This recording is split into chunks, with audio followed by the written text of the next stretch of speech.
Your Words Destroyed My Planet, the stream series. The edited version. Originally streamed live at twitch.tv/dualitiesdownfall. More information in the description. Your Words Destroyed My Planet. Chapter 35.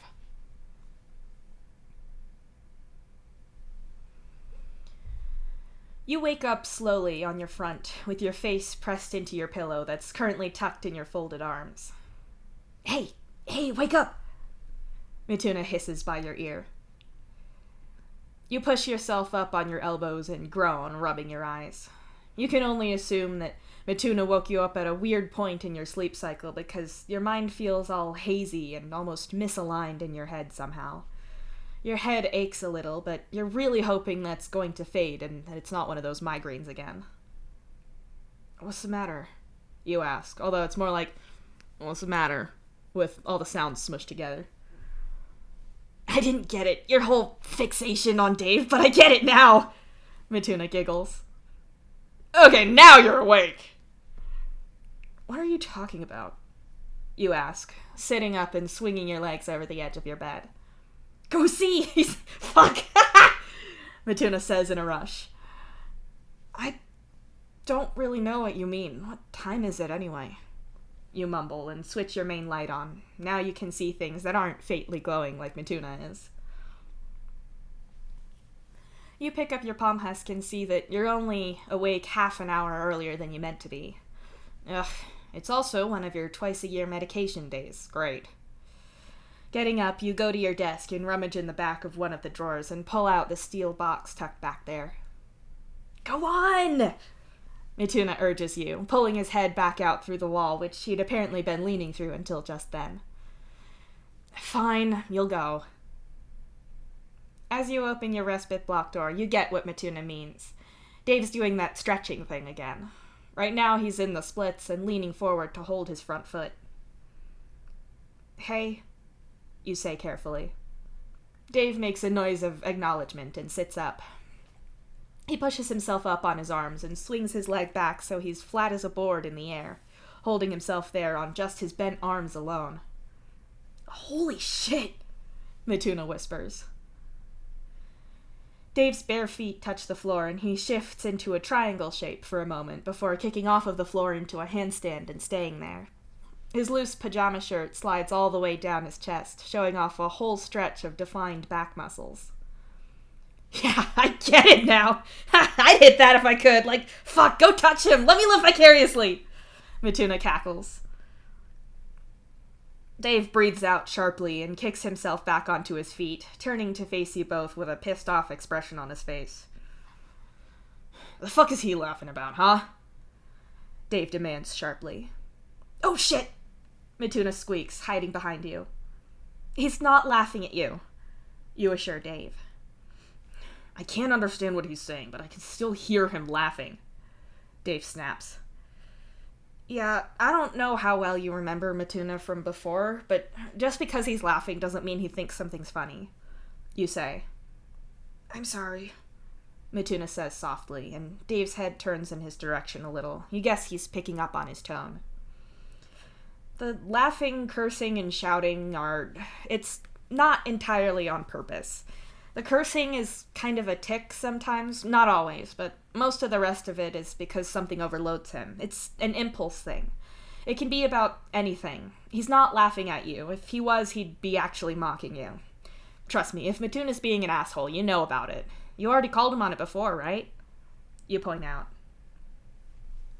Dave's shoulders drop and he rubs the back of his neck uneasily. That whole interaction had set off a lot for him back on Somnos. Right. Sorry. I thought he was laughing at me because... Never mind. Sorry, man. Dave apologizes. I didn't mean to piss him off. Now you didn't even get to...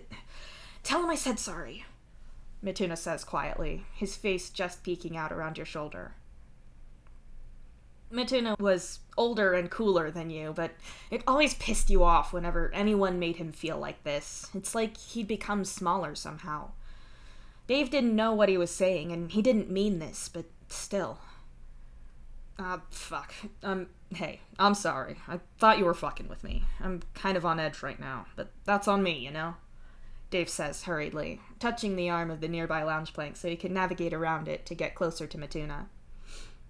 Man, I do not know how you're gonna tell him that it's because he's hot.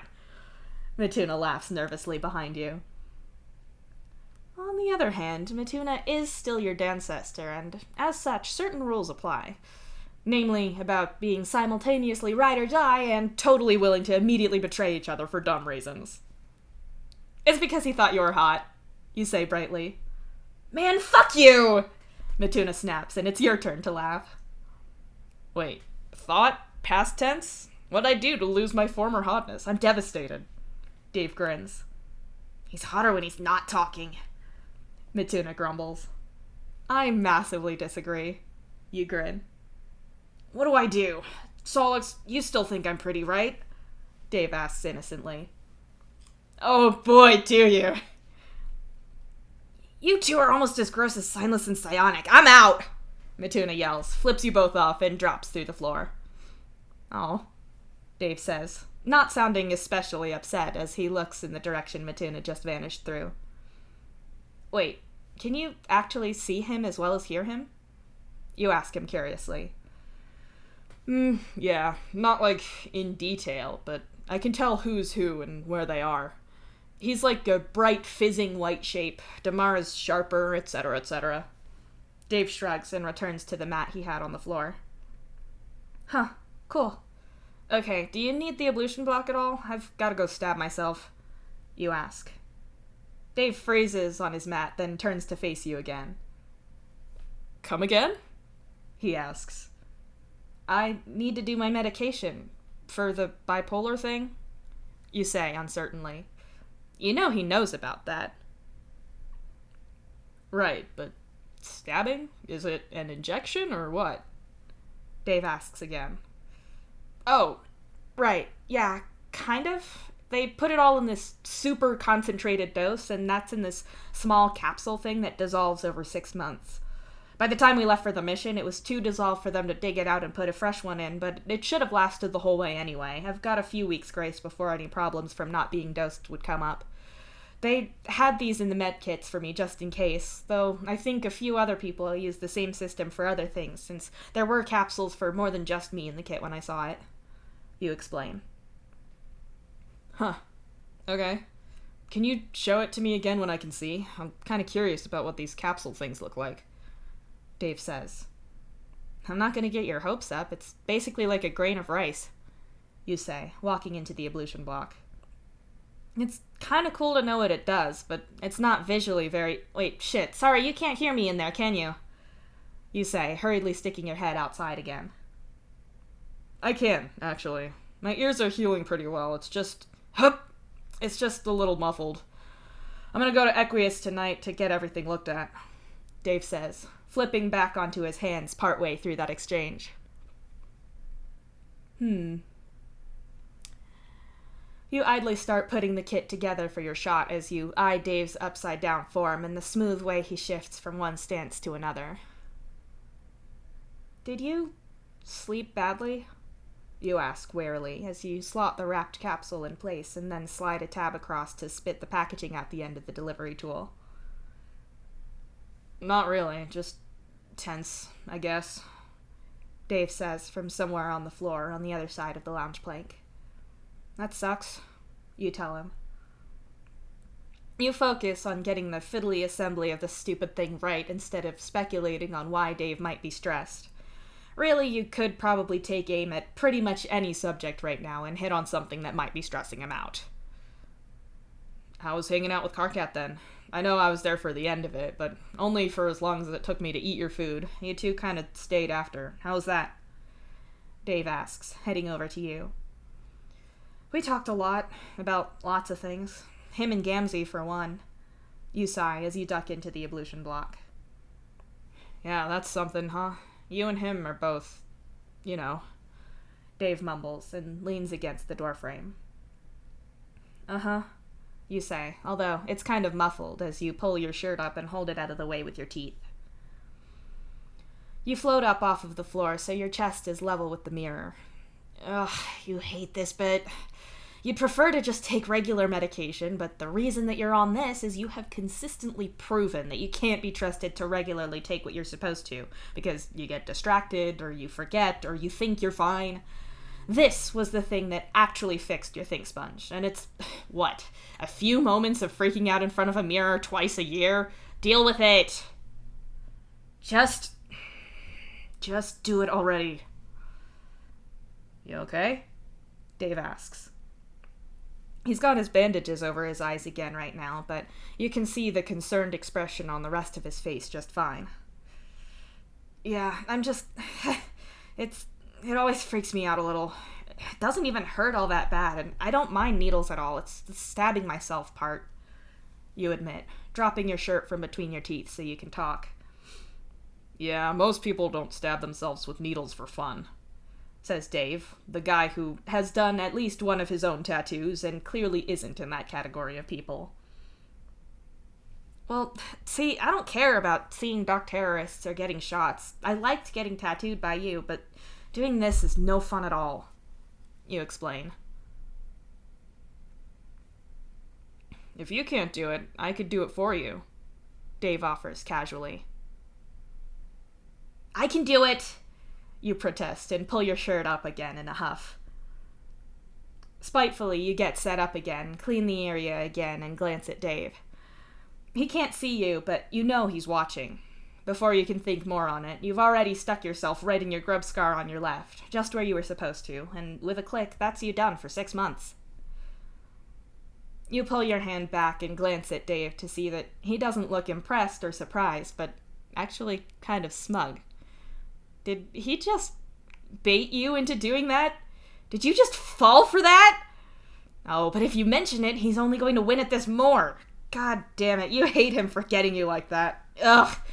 You need to restate your feelings for him again, and soon. Okay, but not now. That's too obvious. You should go back to what you were talking about before. Pretend like nothing happened at all. Anyway, you start off, oh so smoothly. We talked a lot. He's a little messed up about the Gamzee thing. He gets why it ended, but it still sucks. You get that. For sure. Dave agrees unhappily. Right. I think he needed the distraction, though. I know he feels really shitty about blowing your whole deal up, and I think he's blaming himself for Bro's whole thing back at AA's. You add carefully. That's on Bro, and on me for not having the strength to cut him, Dave tells you firmly. You nod and put your medication stuff back away in its tin box. There's a special bit for the needle that you give to a bot later to dispose of properly, but the rest you can just shove in there. It's easier to look at that than at Dave with the next thing you have to say. I told him about the kiss, you say quietly. Ours? Dave stammers out. Yeah, I didn't go into anything that happened before then or anything you told me. That's not my shit to tell, but I mean, he already knew how I felt about you, so talking around it was weird, so I told him. I just said that it happened. You manage, stumbling from sentence to sentence. I guess I can't really fault you for that. I told Jade, and you and Karkat are basically... Dave doesn't finish that thought. The thought that you and Karkat are basically together anyway. What did he say? Dave asks after a few seconds of silence. He was kind of surprised. Okay, really surprised. Said he thought you were the straightest human we knew, especially since you weren't ever interested in him. You say pointedly. See, I know there's no way you corrected him on that, he says. I didn't comment on either of those, really. I definitely didn't tell Karkat what you told me about you and him. You shrug. Cool. Dave nods. Cool. You echo back, dumbly. Karkat did say you should tell Dave about your feelings. You want to. You so want to. You should. Fuck, this hesitation is worse than trying to stab yourself with that needle. Just do it! I'm kind of glad, or really relieved, actually, that you two are okay. I'm not gonna lie. Even though I mentally get why Karkat did what he did, I'm still pretty sore about it. I'm not gonna kick him out if he's here, and I'm not gonna not train him, but it's probably gonna be a while before we're totally chill again. I know how much you two are involved with each other, and between all of this new balancer shit and what Carcat pulled, I guess I was worried we'd get another relationship fucked up.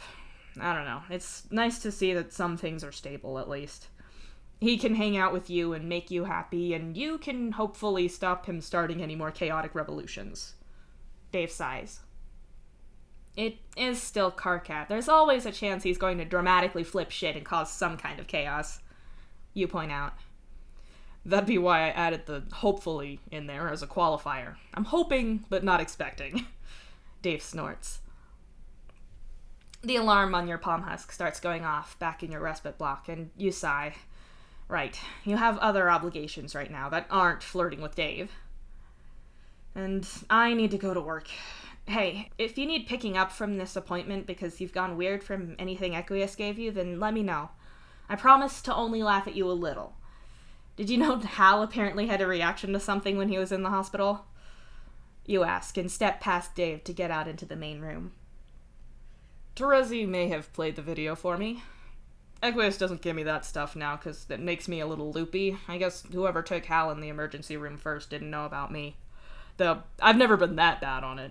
I'd get, sleep-deprived, punch-drunk kind of silly. Not like that. Dave tells you as you walk into your respite block. I'd say I'm disappointed, but it's not like you not having a think sponge to mouth filter is exactly new to me. You tease him, silencing your alarm and grabbing clean clothes. I've got a filter, Dave protests. You laugh, loudly and mockingly, and start to change. I do, it's just the wide net filter. A lot of shit gets through. Other things are filtered. He mutters. Like what? You challenge him as you pull off your pajamas. See, if I told you that defeat the purpose of the filter, Dave reminds you. He's got his back to the wall, facing away from you as he talks. You can see his shoulder and arm around the frame of your open door, but he's still there.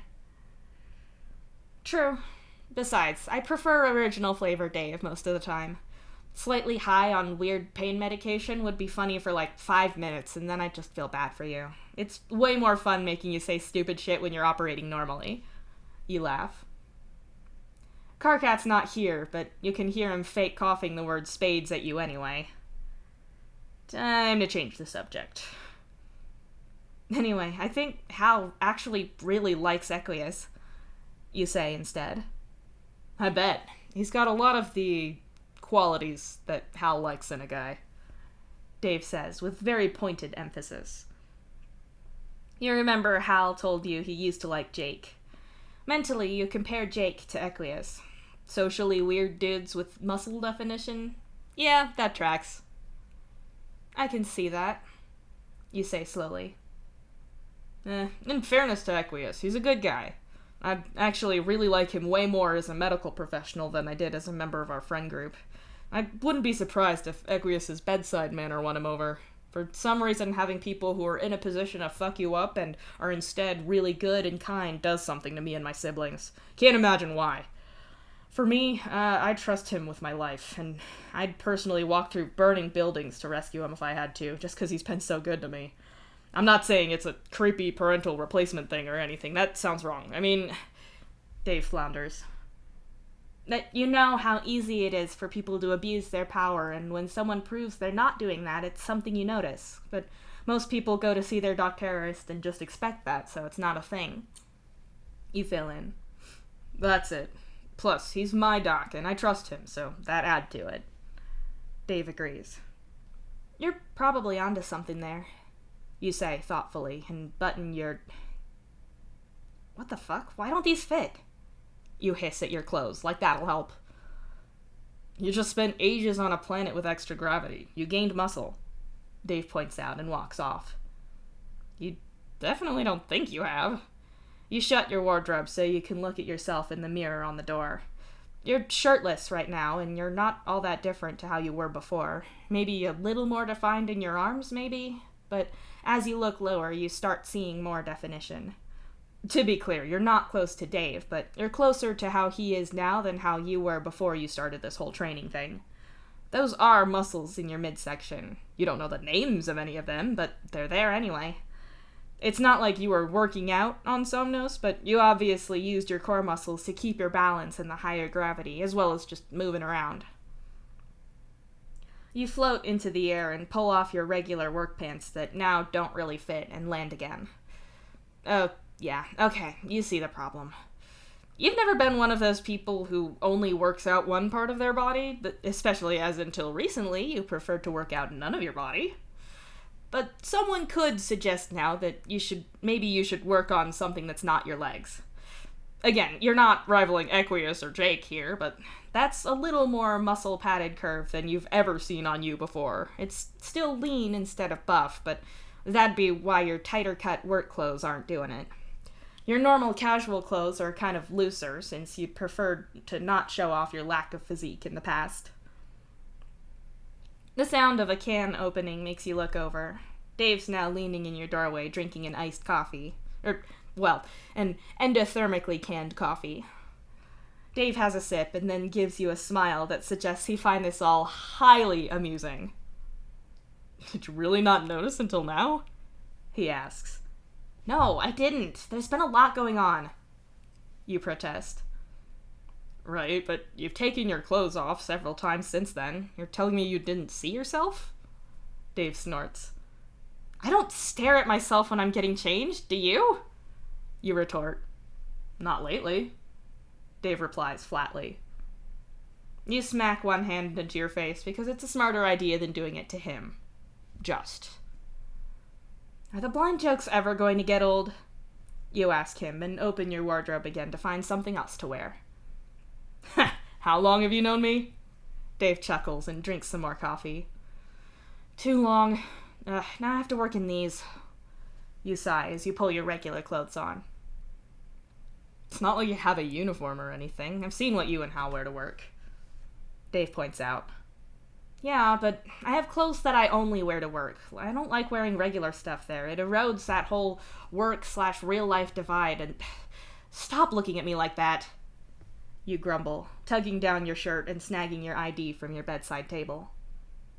I'm not looking at you like anything, Dave says smugly. You glare at him, and instead of being at all embarrassed by how much he's deliberately provoking you, he seems positively delighted that he's winning at it. He has to know this is pitch, right? But the problem is, you really don't have time to have this conversation now, no matter how much you want to. You should be smart about this. Or you could not do that. You walk up to your doorway, and Dave very pointedly doesn't lean back to get out of your way. You could leave, but you have to move around him.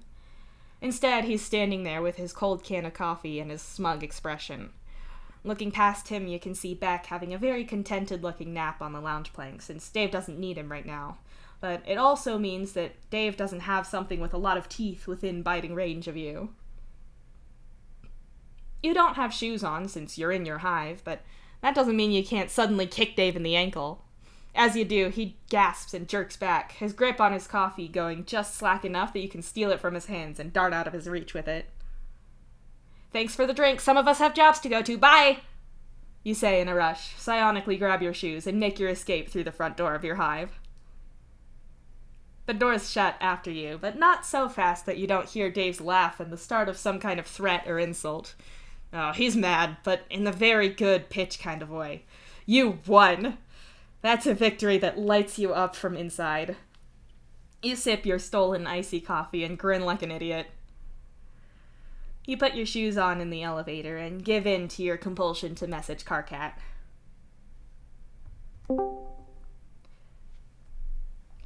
This just in. No one has ever hated anyone as much as I hate Dave. I think everyone who has ever hated someone thinks that. That no one has ever hated as much as they do, not specifically about hating Dave. Not everyone who has ever had pitch feelings ever hates Dave, irritating though he is. That'd be a bit much, even for him.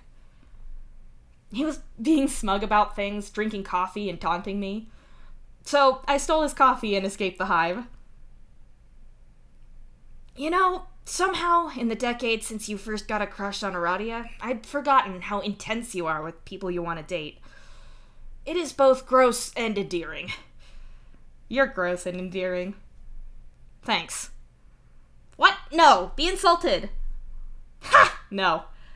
You're the one who's gross. Stealing food from your Kismesis or your pitch crush is just as much of a romantic gesture as giving food to your Moirel or pale crush is. No, don't ruin it. I wasn't trying to make it some cliche thing. It's not like I got him dead roses or something. He was just insufferable and I had to. You realize that makes it more romantic, not less, right? Since it was a genuine reaction and not mere trope following. Solix Captor, you're a romantic. Oh, shut up! I'm going to be happy with my stolen prize and you can't stop me. Okay, I'll stop giving you shit for being cute. For now. Mostly because I want something. Of course. Fuck you. Anyway, Signless really wants to talk to Disciple, and even though I can't understand anything Psionic says or does, I'm gonna hazard a wild guess and say he feels the same. You saw how he reacted to seeing Signless. It's not a big leap. Are you asking me to come along and translate for him? Yeah, exactly. I know you're working today, but we could go after, especially since we're not doing Dave's spooky training until tomorrow. Yeah, okay. That's gonna be a lot, isn't it? I think that's a pretty safe bet.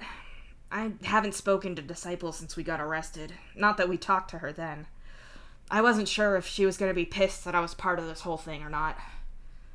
I got the impression that she wasn't on the captain's side, since she arrested her and threw her ring down.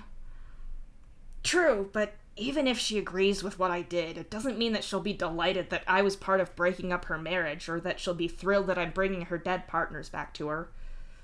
I haven't actually asked her yet if she'd be okay with this. I wanted to check with you first. I want to help. I'll let you know about work timings, but I'm down. Okay, cool. Thanks. And I am happy for you and your very romantic gestures. Oh no, I have to go now for reasons.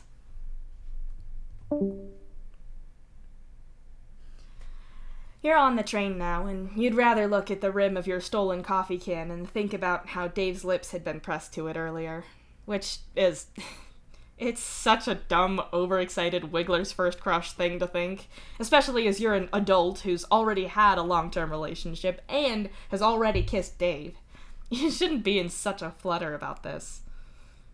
But you are. You have to talk to him about this. Maybe tonight or tomorrow. You don't know what you'll do if he says no, but if he says yes... Oh, if he says yes... You walk into your office and through the doors back to the back to find Hal already there. He glances up at you as you come into the room. Surprisingly, there's a few of your coworkers from other related departments and other shifts there too, but they're mostly talking to each other. Hey, Big Boss is calling an all-hands meeting, or kind of, anyway. Some people are just calling in for it, but whatever. What's with the face? Hal asks as you sit down next to him. Rude, I just look like this. You tut and sip your stolen coffee. Tragic. I was, however, referring to the air of wistful, perhaps tragic, melancholic longing on your face, Hal says, in that eloquent way he does when he's being an absolute dick on purpose. Seems like you know exactly what's with the face, then. You mutter. Hey, it'll be okay. You'll live. Hal reassures you quietly. Evidently, he doesn't think there's any chance Dave will return your feelings. Shows what he knows. What would you do? You ask, out of impulse. You mean, what do I think you should do about this whole thing? Hal says in surprise.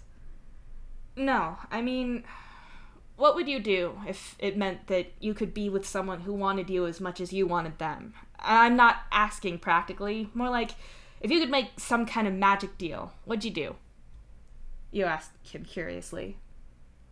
Shit, I'd give my right arm for someone who gave a shit about me and liked me back. I don't need to. Hal laughs.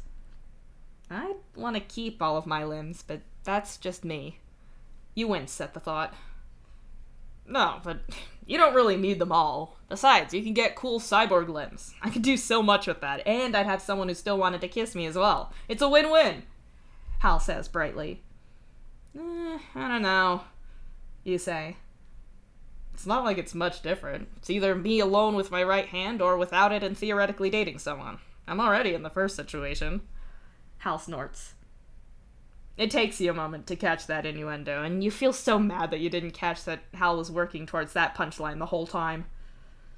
Way too much information. Blech. You grimace. The big boss, your department's head, comes in to start the meeting. He's going over exactly what everyone needs to be doing with this virus, who's working on what, and how you're to update each other. As you predicted, the real problem is going to be how to deal with this virus on so many disparate pieces of tech. Worse still is that Tizius has said that the Yatuan can't send any files to other ships until this is all sorted, or else you risk infecting other ships and really fucking things up for everyone. Which, of course, means that this is a top priority job. As such, anyone in IT of any kind who knows what they're doing is working on an antivirus to keep this thing out.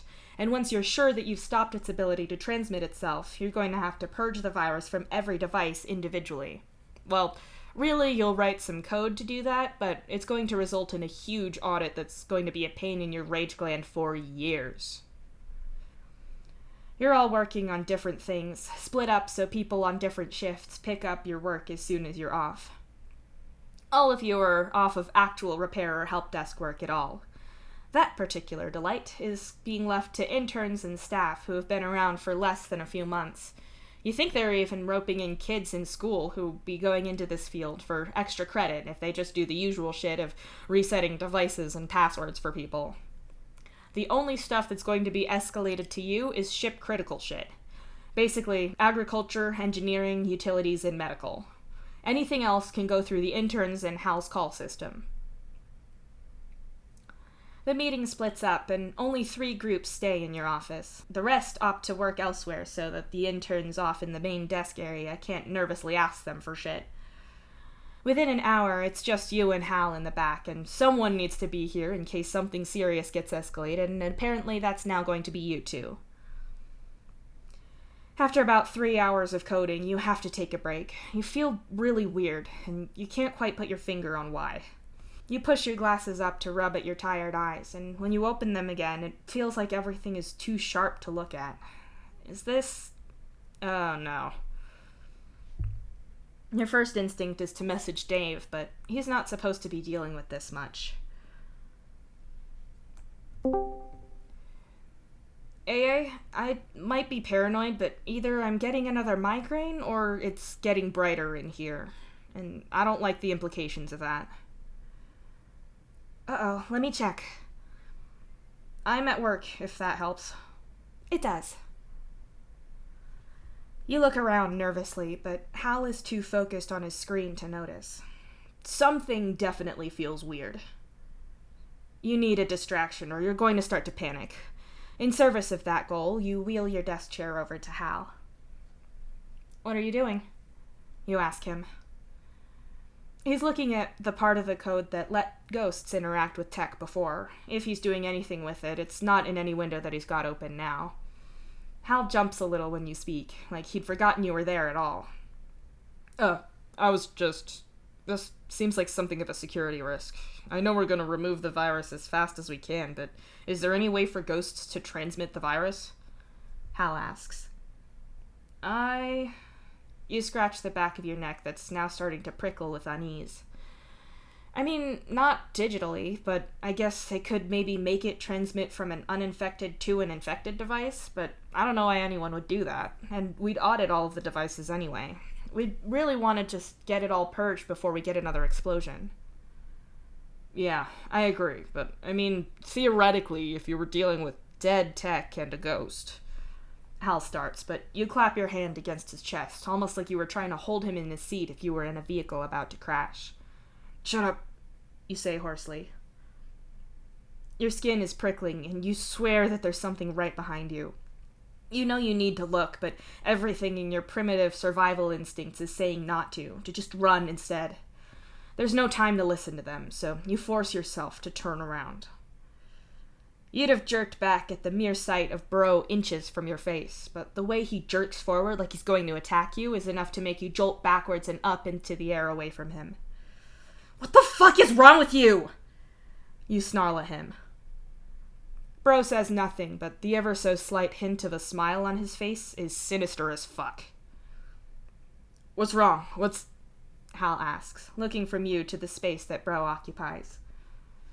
"The hell do you want now? 'Cause I can get Sai," you warn him. "Now?" Bro repeats lightly, like it's a question. "You can't just show up suddenly an inch behind me and..." You falter. He said, "now," and when you accused him of showing up suddenly, he seemed even more amused. He didn't show up suddenly, did he? He's been watching you for longer. That's the implication here, isn't it? Before you can say anything else, he's gone, but the menacing air he's left behind stays. Your shoulders sag, and you drift down to sit on the desk, far more shaken than you'd like to admit. "That was Bro, right?" Hal asks, his voice quiet enough that it has to compete with the pounding of your blood in your ears.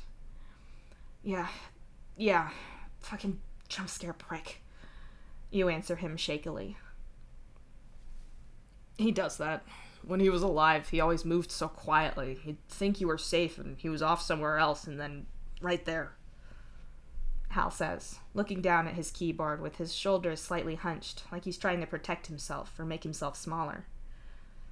"What's the point of that, even? Obviously, I don't appreciate the cheap jump scare, and it's some power trip to freak me out, but all it's going to do is make me get Sai to hunt him down. It's stupid," you hiss. "It's not stupid," Hal mutters, and clicks away from the virus to his own antivirus code. "What do you... Oh, Damara." You look around as she floats through the wall and scopes the room out. "Nothing seems wrong. Arati is feeling it out with Gamzee. With me here, it works better to look here," she explains. "Bro just leapt out of nowhere at me. I think that was probably it," you tell her. "Figures. Surprised he's not fucked with you more now that Sai's not glued to you all the time. If Bro was doing something, he might have, I don't know, used up the dark more, made it feel lighter. I don't know," Damara says with a shrug. "You should probably message Aradia." "Aradia's ghost Damara is here, just so you know," you tell Hal, who doesn't seem to care at all, and neither does Damara.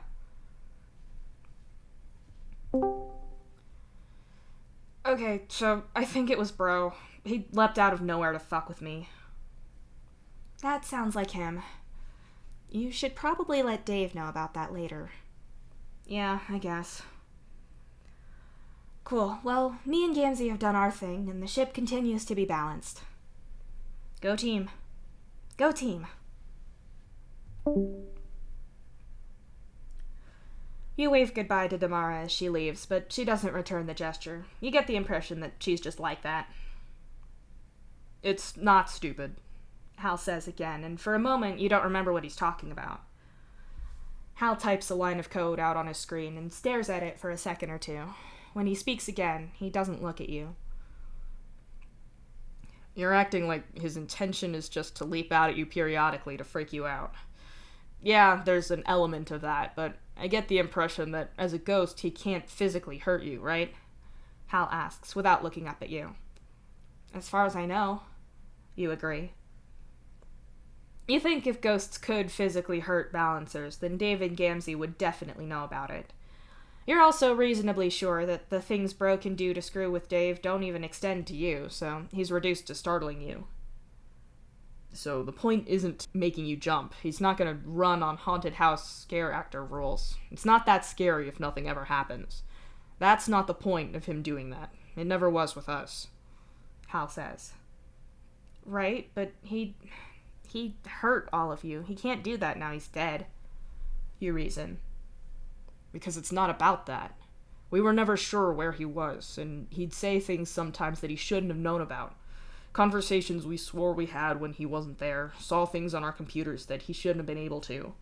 It's not that you turn around and see him and it makes you jump. It's that you don't know if he's there behind you all the time," Hal tells you. His voice is sharp, but not like he's angry at you. More like this is a subject that pisses him off. You open your mouth to tell him that he doesn't have to talk about this, but he's going on talking anyway.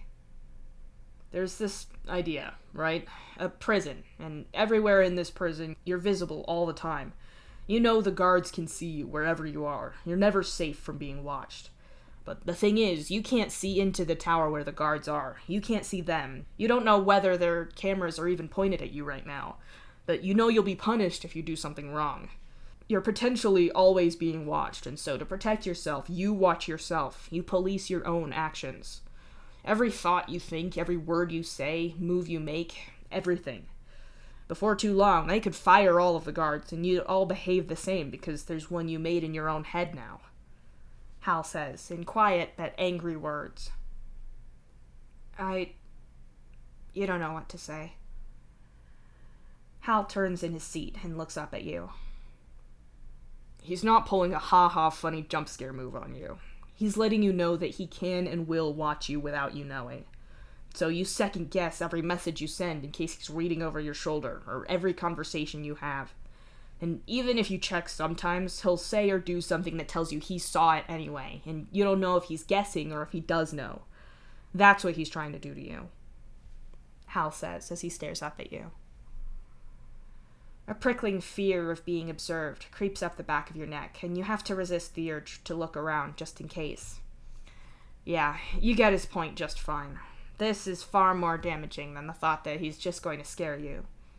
He can't physically hurt you, but he's more than able to use your own thoughts, feelings, and instincts to make you hurt yourself. You think about how Dave couldn't banish Bro back at Aradia's place, and you're starting to get the feeling that it was because Bro's power is as rooted in what he's done to Dave's psyche as it is the haunted connection to his soul. So, what do I do? You ask Hal, determined to not let him gain any more ground than he already has. It's pretty simple, but it's not exactly easy, Hal says softly and looks away from you. You wait and watch as Hal breathes in deeply and looks at his screen without really reading anything. He presses one hand to his chest, and you're not sure if he's reassuring himself with his own breath and heartbeat, or if he's reminding himself of the surgery he had to look the way he does now. I hate that he can see me now, or that he could all this time. But he can't do anything to me now, and I don't care what he thinks about me. I'm me. I'm Hal. I'm a man, and I've got a family that loves me. I've got a father who'd do anything for me, and is 1,000 times the man Bro ever was. I'm not ashamed or scared of anything I am. I don't run my life according to what he wants, and I've got no secrets he can use against me. Everything I am and do spits in the face of Bro's memory. He can't punish me, and if he sees me now, I don't care. I hope it hurts him, Hal says, with quiet ferocity that makes you savagely delighted for him. Fuck what Bro wants. But you, Hal says, and looks at you again. You can't say the same. If you do anything, feel anything, or think anything that you don't want anyone else who can hear Bro to know about, then you have a problem. If you talk to anyone about feelings you have for anyone, then you'd better be prepared for Bro to repeat that. If you're trying to do something or have a conversation you don't want shared with any of the others, you can bet it'll get out. Given that one of your group is Gamzee, and I know you two don't like each other, I'd bet that he's going to try and use that against you. Not to mention you and Dave. Dave doesn't get friends. Bro hates that, and he's going to want to stop that. So my advice is to not let him punish you with anything. Don't keep secrets that you don't want told. Don't have anything he can use against you, and don't give him leverage that he can exploit. Yeah, well, Dave already knows how you feel. So does Karkat, and Aradia. You haven't told Gamzee about you and Dave, and you don't care if he knows. And as for you and Karkat, it doesn't look like that's happening. Besides, Gamzee already knew you had feelings, so that's not news either. Essentially, Hal's advice is to not care. To not feel like you need to hide anything. To not be ashamed or scared. That's easier said than done. There's a million little insecurities and thoughts you have that you don't want thrown in your face. Despite Hal's words, there's no way you can eliminate all of that, and you know he's not in love with every minute aspect of himself. If Bro could talk to him, no doubt there'd be things that still could hurt him there. But you get his point.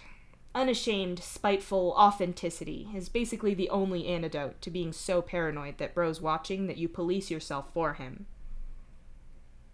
And yet, Hal very deliberately didn't say that you should tell Dave how you feel, despite the way he talked around that, because he knows that bro might still be watching and listening out of sight. He's trying to give you that privacy, just in case. I've already told Dave how I feel, you say, without whispering your words or trying to hide them at all. Hal smiles, and despite his mostly flat human teeth, the expression is as sharp as one of Terezi's. It's bright and gleeful in a rebelliously petty way. Good for you, Hal says emphatically, and fuck what bro has to say about it, very much unsaid, but still loud and clear. Gonna talk to him now, actually, you say, and open Trolleyan again. Hal doesn't comment on that. He turns back to his screen and goes back to work. The gleeful fuck you aura he's got going on and the malicious grin stay put, however. Bro just jump-scared me at work and made it real clear he's been watching me for a while. Hal said he's trying to make me paranoid that he's always watching. I don't care what he sees me do. I don't want it screwing with you, but otherwise I don't care, but I thought I should say. Oh, that explains the balance check just then. Yeah, I thought it was something else, not him. No, that was a good call. I'm really pissed now. Sorry, I thought you'd want to know. No, I do. Also, consider bro not a problem for a bit. Just banished him. Cool. I hope it hurt. Me too, man. Me too.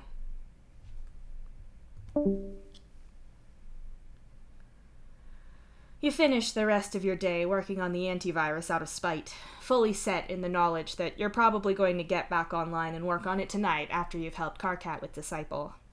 If Dave's going to be out, then the least you can do is try to repair this mess caused by Karkat's virus. So much for that work-life balance, right? Your work runs over as the next people who have to actually be in the office in case something seriously breaks comes in. It takes a while for you and Hal to properly hand things over and explain where you were going with what you were doing. You're able to shoot Karkat a message about half an hour before you think you're going to be able to leave, though you definitely overrun that. When Hal sees you do that, he asks you to remind him to get him to send you everything you need for the dream vision that Karkat had. You hate that that's a sentence that exists in your life and makes sense, but that's where you are now, apparently. Hal apparently has been having trouble remembering things like that, so if you try to remember to remind him, you both stand half a chance of getting it done. When you finally get out of work, you see Karkat leaning against the wall opposite the door, with Signless at his side. I have been watching and listening to that guy on the phone for 5 minutes, trying to explain how to change a password. He's been on the call way longer, but a whole 5 minutes has been solely the password thing, Karkat says quietly, pointing behind you. You look in the direction he's pointing and see one of the interns, maybe even one of the kids who's there for extra credit, standing there seemingly considering beating themselves to death with the phone just so they don't have to keep having the conversation. No, okay, you just need to put your new password in. No, don't. Okay, you can't tell me what it is. Think of a new one and don't tell me that one. What do you mean nothing happened? Okay, you wrote it down. Did you hit enter? Nothing. Okay, when you say you wrote it down. No, a blank document doesn't. You need to put it in the password box, okay? Did you put the password in the box? I'm sorry, what? No, it doesn't work if you close the... The intern sucks in a deep breath and clearly tries to regain some calm. No, I appreciate that, miss. Sorry? Hello? I can't hear you very well. The line must be breaking up. Yes, it's probably that virus The intern slams down the phone and bangs his head on the desk. I don't think I'd have lasted that long, Karkat observes. The intern's head jerks up, and he sees you and Karkat standing in the doorway. All at once, his face floods with panic, but you just give him a thumbs up and walk off. You can't say you've ever faked a call disconnect and slammed the phone down, but you've definitely had to go away and look into the issue for someone. The issue being that if you talked to them any longer, you were going to strangle them. Anyway, Karkat says as he starts to walk off and lingers long enough for you to follow him. The plan has changed. Isn't that what plans usually do? You point out. No, ideally you should think about the situation and make a plan. That plan should then see you through that situation as planned without changing. That's how plans are supposed to work. I'm evidently awful at them, is all. Karkat mutters bitterly. I think that if plans don't contain a certain amount of flexibility and fluidity, then all you have planned to do is fail. Signless comments from behind you both. Well, obviously if things aren't going to work, you should change the plan and not be stubborn, but if you're good at planning, then you wouldn't have been wrong in your initial plan and wouldn't need to change it. Karkat counters. Are you saying that anything less than total perfection is a failure on your part, and if you do succeed, then you're simply performing as expected? That seems like a very black and white, no-win situation there. It also doesn't take into account the inherent chaotic nature of the universe and people around you, or things that you have no way of knowing. Signless points out. You stare as Karkat's eye twitches, and he slowly looks back at his ghostly ancestor. It's way too early for you to be saying things like that to me, Karkat tells him. It's 7 p.m. Oh, shit, that's way later than it should be. No wonder I'm hungry, you say. That's still too early, Karkat snaps. When is the appropriate time or date to point out that you're too hard on yourself? Signless asks sweetly, his face a perfect replica of Karkat's when he's calling you out on your shit. The 5th of never! We're not talking about my failures right now, Karkat insists and marches on. You're the one who brought it up. Also, he's right, but you know I agree with that and have told you 1,000,000 times, so this is pointless. What has the plan changed to and why? You ask, trying desperately to stay on topic. We're meeting at my hive, and don't bring Sai and Matuna here just yet. Signless actually came with because he wanted to talk to you without them. Also, I felt weird not including Nepeta, and since we're already going to be translating for the ghosts for Disciple, it doesn't make sense to exclude Nepeta for that reason. Besides, she should sort things out with Disciple. Karkat explains. Wait, why couldn't we do this at Nepeta's hive then? It's bigger than yours or mine. You ask. Nepeta wanted to be able to leave in case Disciple didn't want her there, and that's hard to do if we're at her hive. Plus, it seemed better to do it somewhere that wasn't Disciple's hive that she had been sharing with the captain. So that left yours or mine if we're talking about somewhere private, and you've got Dave to think about with your hive, so we're going for mine. It's not like Gamzee's there. He said he basically moved in with Tavros. I don't even know what's going on with that, or if he's going to find somewhere of his own soon, or if he and Tavros are doing a shared hive situation like you, Dave, and Hal, or if the new housing rules are going to apply to us, or... It's a mess, and I'm not getting into it. The point is, my hive is the best choice we've got right now. Karkat rants. You guess you could have booked an event space for this, but if Nepeta was a last-minute addition, it might have not been worth it before then. Also, if you point that out and Karkat hadn't thought about it, he's only going to get unproductively angry at himself, and you don't have time for that. Instead, you turn your attention to Signless. You're in an area of the ship that's not so populated right now, and since you're technically leaving your shift pretty late, the foot traffic isn't that high, given that you're not in a recreational space on the ship. The point is that you have a little privacy to be talking to a ghost without looking too weird. What did you want to talk about? You ask Signless. I suppose I wanted to get to know you. At least, that was part of it. Obviously, I know Psionic incredibly well, and I've had time to talk to Matuna a fair bit. Signless begins. Hey, if Matuna's an asshole ever, don't let it get to you. He's a little bit like that, but he doesn't usually mean it. You start. Has issues with getting overwhelmed and overloaded at times, as well as being quite emotionally volatile. Yes, I'm aware. Psionic could be a lot like that. When Psy's mental health was in a rough patch, he could also be prone to similar behavior. Not exactly the same as Matuna, but I'm familiar with it. Damara seems to quite like Matuna. She doesn't treat him like... well, I think a lot of people, when they see behavior that people deem as emotionally immature, if you'll forgive the rather discriminatory and infantilizing term, they tend to assume that the person acting that way is less intelligent or less aware. That very often isn't the case, and if it were, that still wouldn't be any reason to treat someone else as less of a thinking, feeling, real person. Damara treats him like anyone else. In fact, she seems to like him more than she likes me. I also like Matuna a lot. He's a sweet boy, very smart, and he's got an amazingly filthy sense of humor, too. Signless laughs, his words coming out like Cancri, but the tone and the smile are all Karkat. Yeah, he's pretty great. I'm really grateful I can be around him again. I missed him. You smile, relieved to have someone you don't have to explain Matuna to. Not that the thing with Dave this morning was him being awful to Matuna or anything. It was just a miscommunication.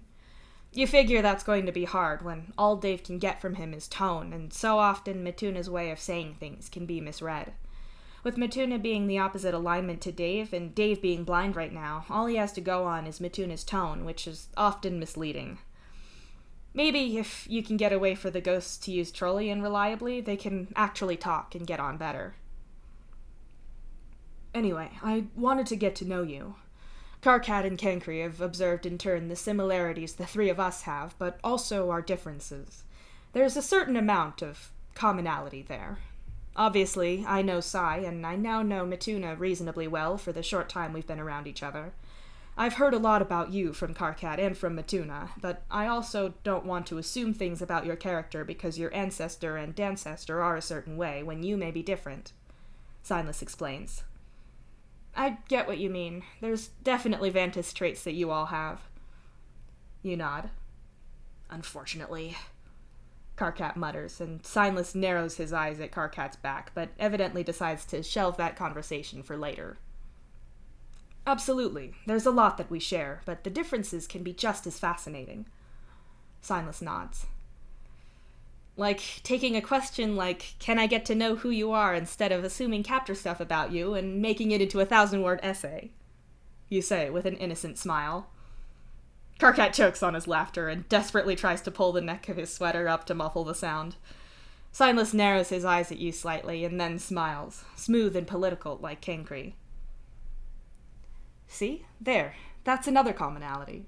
And now that I'm getting to know you, I can pick out more in you, like the captor trait of being a smartass. Signless says sweetly, and Karkat gives up hiding his laughter altogether. Better than being a dumbass like most people. You reply back immediately. Oh, but you're a captor. Surely you're both. Signless says innocently.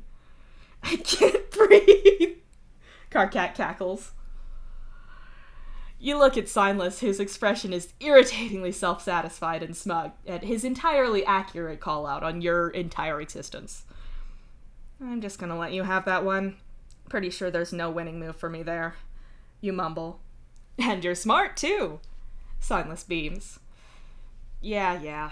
How are you finding being around Psionic? I've not seen him a lot since we've been back on the ship.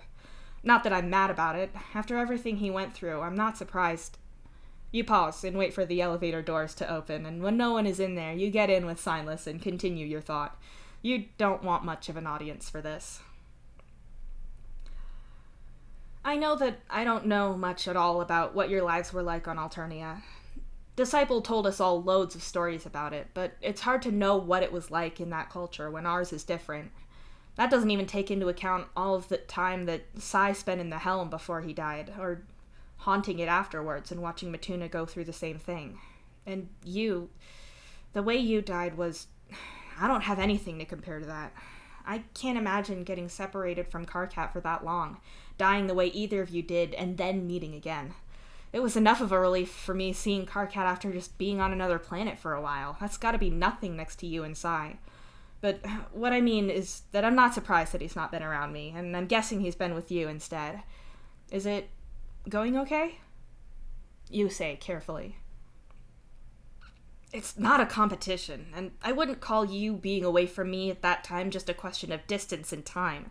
A lot went down, if you hadn't noticed. Karkat points out before Signless can respond. I was going to say the same thing, but yes, Psionic has been around me most of the time. He was obviously absent after Dave's ghost attacked him, and a few times he's had to go away to decompress or something similar. It's hard not being able to speak with him properly, but we know enough basic sign that we're able to communicate somewhat, and emotions and tone get across well. I will add that the sound effects do help in a very odd way. It's sort of a contextual guessing game. Just being near him it's a relief that I really can't overstate. I thought I'd never see him again. I'm hardly in a position to complain that I can, but can't communicate fully. Signless sighs. I don't think being upset that you can't talk to either of your lifelong partners on your own is being ungrateful. You can be happy that you can see him and be around him, and still be upset that you can't properly talk. It's not like that's a lot to ask for, Karkat points out. I mean, yes, of course, it would be better to be able to do that, and I would love that, but it's such an amazing stroke of luck that he's able to be here at all, that either of us can meet again. So many people must die and not get that. I'm fortunate enough that he's not in pain anymore, that he's here and I can talk at him, touch him somewhat, hear him. I'm unspeakably lucky, and I shouldn't be upset that I don't have more than this, and I don't want to impose on Solix's time by asking him to mediate that, especially as plenty of the things I'd want to talk about aren't appropriate to share. Besides which, that's a huge burden to put on someone else. Not to mention that I would feel wrong asking Solix to mediate any conversations because he wouldn't really be in a position to say no, since there's that ancestor-descendant power dynamic, and the idea that passing a message on is so trivial that it'd be unethical to say no. When, in actual fact, it is a lot of emotional labor to ask of someone, and it's wrong of me to want to do that. I should be happy with what I have. Overjoyed in every aspect, in fact. To be less than that is impossibly ungrateful and ungracious. Selfish, too. Signless explains at great length as you and Karkat ride the elevator and then walk on a fair way. Yeah, Vantises, they talk a lot. I don't think that's fair at all. Also, there's nothing wrong with wanting something. You're not actually exploiting anyone, even if we're agreeing that asking Solix for help would be exploitative, which we have not. You wanting to talk to the person you loved for years isn't wrong or selfish, Karkat argues. Sure, the base desire of wanting to talk to him isn't selfish in and of itself, but you're ignoring the wider context of the situation, which makes that desire ungrateful and self-centered to voice or act upon. Thinking it isn't some mortal sin, but to hold on to that idea suggests very strongly that I need to do some proper self-examination. Signless counters. I'm just gonna point out that this little argument is basically the same as the one you and Karkat had earlier. A Ventus-themed choose-your-own emotional breakdown argument. Fill in your own impossibly high standards and add your own flavor of guilt. You say, and both of them give you the same pissed-off look. You tune out as Karkat and Signless both start to go on about how that's not right, and instead formulate the Vantis template in your mind. I am a horrible / the worst person / role / relationship because I entirely reasonable and normal emotion / want / thought. I should be better at activity / trait / relationship. I'm always the worst activity / trait / relationship / person, and the fact that previous examples of not being horrible doesn't change that because minor mistake / entirely normal thought or feeling / outcome outside of my control. So if anything, that's proof that I'm the worst. I should be impossibly high standard, but I am not. What's worse, the fact that I'm not impossibly high standard of perfection, I am a burden on someone / cause of someone else's suffering / damaging a cause. What? You're pointing out a time where I was flawlessly successful at things / trait / role / relationship. That's what I'm supposed to be doing. That doesn't deserve praise. That's the standard. The fact that you would praise me for perfection at things / trait / role / relationship shows me just how much I have to improve. Of course I wouldn't hold you to that standard. It's different for you. You, circumstances / traits / empathetic take, and you're doing your best, but I'm devastating self-put down. I just need to be impossible state of perfection, and I'll do that by trying harder and being better forever. You did it. You broke the Vantises down to their bare essentials. Here's an interesting thought. It seems pretty plain that you captors have genetically related mental health problems. They seem to be something in the vein of mood disorders or mood and impulse regulation, as well as a certain amount of ability to regulate focus. You and Matuna both had very obvious traits of being able to focus intensely on things that interested you, and both found it very hard to focus on things that didn't. Matuna would practice his skateboard tricks for hours and hours, in the same way that you can lose days to coding. You're mostly able to make yourself do shit you're not interested in, even if you feel like you're not as smart as when you're genuinely engaged. Matuna needed more help with that than you. The point is, your think sponges work differently to most people's. Obviously, that comes out in who you are as people. For you and Matuna, that meant medication, therapy, and accommodations for certain things in academic and professional settings. Your boss lets you mostly work on the projects that you pick because that's where you do your best work, even if there's routine stuff that you have to do that you're not into as well. You worked far less well for the manager that ordered you to only do what you were told. You've no idea if morality is genetically coded, or if Karkat and Cankry's interest in that area came from knowing about Signless. But you know that both Karkat and Cankry have always had a strong sense of right and wrong, no matter how they went about dealing with it. What you do know is that both of them are incredibly rigid about their own morality, and they're both perfectionists. For Cankry, that always looked like being a straight-laced, buzzkill, teacher's pet type. That doesn't seem to be totally accurate from what you've seen of him lately, and you don't know what it's like in his head. But you'd still bet he runs a variant of that Vantis Mad Libs that you just puzzled out. Karkat certainly does, and Signless obviously does. Someone really needs to suggest to those three that if your captor think sponge fuckery needs professional help, accommodations, and compassion, then this Vantis moral perfectionism does too. Well, Psionic sure as shit isn't going to say that, and you doubt Matuna will either, which means you should. You're definitely not doing it in public, though. No way.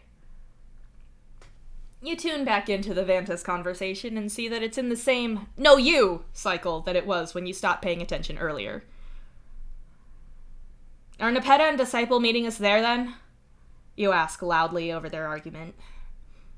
No, that's not... Yeah, I gave Nepeta and Disciple guest key access, so they might be there already.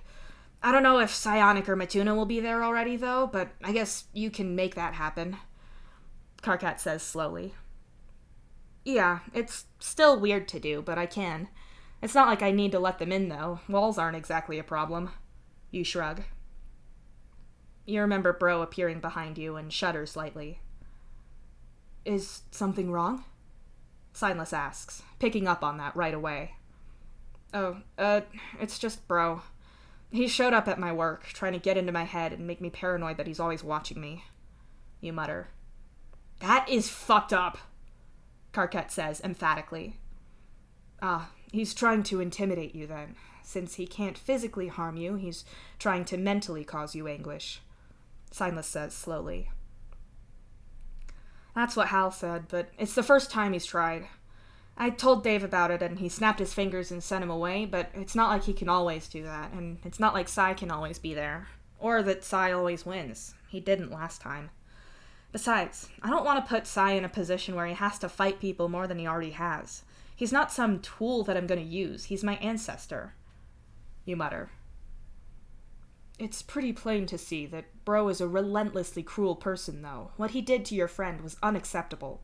It's intolerable that he would try to hurt you as well. Signless says quietly, his face thoughtful. Don't worry about it. You shrug, but Signless doesn't say anything in response. As you turn the corner to the hallway that Karkat's hive is off of, you catch sight of Nepeta leaning against the wall outside. Her posture doesn't shout, casually waiting, more like she's waiting for a verdict on a life sentence. She looks up as you approach and stands up properly. Still tense, though. Hey, you call out as you walk closer. Is Disciple here already?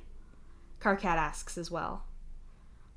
I don't know. I haven't gone in, Nepeta says, glancing at the door. Shit, did the guest key not... Karkat starts. I didn't want to be alone in there with her if she was, but then maybe she'd arrive after me, so it's not like out here was better. I didn't try to get in. Nepeta tells you both unhappily. Yeah, you get why Karkat was pretty set on making sure Nepeta was here. Mituna slides through the wall, making you and Karkat jump slightly. Hello, Mituna, Signless says pleasantly. I thought I could feel you out here. It's all lady, Mituna says. Mituna's here, you explain for Nepeta's benefit. Hi, Mituna, Nepeta says, her smile faint but there. We were just about to go in and see if Disciple was here already or not, Karkat explains. Yeah, she is, but fuck, I'd rather be out here with you. It's just watching Psionic stare at her and whining incessantly, and she's not even doing anything, Mituna exclaims. She could get him to do that when he was alive. That's not new. Signless snorts. You and Karkat stare at Signless as Mituna loses his shit laughing and Nepeta stands there obliviously. You really need to remember that other people can hear the things you say out loud now, Karkat says, obviously despairing. For Nepeta's sake, you repeat what Signless said and watch Nepeta get caught between finding it funny but also finding it gross, since Disciple was almost a second Lucis to her growing up, and that's a little bit icky to think about. Let's just go in, Karkat groans and opens the door. Inside Karkat's hive, Disciple is sat on the lounge plank with Psionic's hazy form crouched at her feet. His hands reaching up to try to touch her face, but having no effect at all. The dismayed and mournful noise coming from your ancestor is heartbreaking to an extent that calling it whining really doesn't do it justice. Karkat, Disciple starts to move, to pull herself to her feet, but Karkat gets there first. You don't need to get up, it's okay, Karkat says quickly, getting to her side. Disciple nods and then pats the empty space on her left side on the lounge plank, and then looks at you and Nepeta. Do you want me here? I knew about things, so I get it if you didn't want to see me, Nepeta says, so softly she's almost whispering. I think that if you're guilty, then I am too. I don't want you to leave, Disciple tells her and pats the lounge plank on the other side. Oh, wait, I need to find another chair or... Okay. Karkat cuts off as you kick off of the floor and float cross-legged in the air in front of the lounge plank with zero effort at all. Psionics are just cooler and better than you regular edition losers. I don't make the rules. Mituna laughs and floats in place just like you. You hold a fist out for him and he obligingly bumps it. For the sake of everyone knowing what's going to happen here, we need to accurately transcribe what's being said by anyone dead. Also, so we're clear, Psionic is here, Signless is over there, and Mituna's floating next to Solix, Karkat says, pointing to everyone in turn. What? How long have they... Disciple trails off, looking through Signless and then down to look right through your ancestor. Psionic whines like electronic interference at the agony of being almost seen but still not. Signless looks bittersweet about the almost eye contact, too. So close, but yet so far, right? Psi's been here the whole day just waiting. I left after we got here and bounced back here, a few times, Mituna tells you. Tuna says Psi's been here all day, so I guess from your point of view, he's been here the moment you got in. Mituna said he's been in and out all day, so I don't know how long he's been around when you've been here. You explain. Oh, Disciple says breathlessly. Silas has been with me all day. He just got here with us, Karkat adds. Can I say something to Mituna really quick? Could you tell him something for me? Disciple asks you. He can hear you just fine. Say whatever you want. I'm only translating from them to you. You answer her. Disciple looks about, trying to remember where Mituna was, and you figure that you can help by leaning over and holding your hand behind where Mituna's head is so she's looking right at him. Mituna draws a sharp breath in and drags both of his hands through his hair and clenches his hands against his scalp to try to ground himself as he looks back at her. It's like she's looking at me like I'm... Fuck, like it's like I'm not dead, Mituna says hoarsely. You get the feeling that was directed at you, not for you to tell Disciple. I always checked with the other ships when we saw them. I always looked to see if anyone had seen you or if they'd seen the ship they took you away on. I never stopped looking, Mituna. I'm so sorry, Disciple says, with her eyes filling with tears. I can't. No, I can't fucking can't. Mituna chokes out and vanishes through the floor. He just left. I think that was a lot, you tell Disciple quietly, and she nods, because she knows how he is. It's not an insult to her or a reflection of how he felt about what she said. It's just a lot. Disciple looks down to her knees, where Psionic is still pooled, and then to the space that Signless is occupying. Her gaze drifts downward, and for a long moment, no one speaks. I don't even know what to say to them. They must think so terribly of me, she whispers. Why would we do that? Signless says, as Psionic makes a noise of confusion. They don't seem to get why you say that. Signless specifically asks why they would do that, Karkat explains. Because I betrayed everything we worked for, Dis says miserably. You need to get her to explain in detail why she thinks that, Signless insists. Signless needs you to go into detail about why you think that. Also, I have to point out that they both seem confused or maybe upset about why you'd say that at all. I'm not so sure with Psionic. He's a little harder to read, Karkat says, with a look at Psionic's admittedly pretty featureless face and body.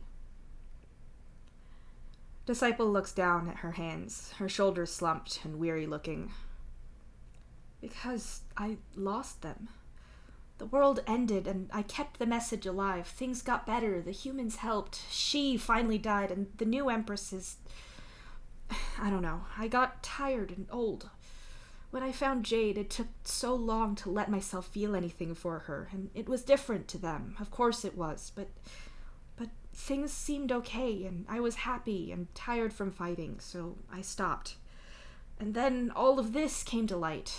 Not only had I not seen horrible injustice when it was staring me in the face, I'd been in love with the woman doing it. I'd shared a bed with... I may as well have given everything up after I lost Silas and Psionic and started fucking the Empress, Disciple says, on the verge of tears. That's not... Silas starts to say, but he's cut off by Psionic bolting from the floor and crashing into your chest. You flail in the air as thoughts, feelings, and images slam into your mind. They have teeth and claws, and it hurts to try to grab them and put them in any kind of order that makes sense. Are you okay? Karkat yelps. Give me a second. You choke out, screwing your eyes shut. Visions flash through your mind, fractured but relentless.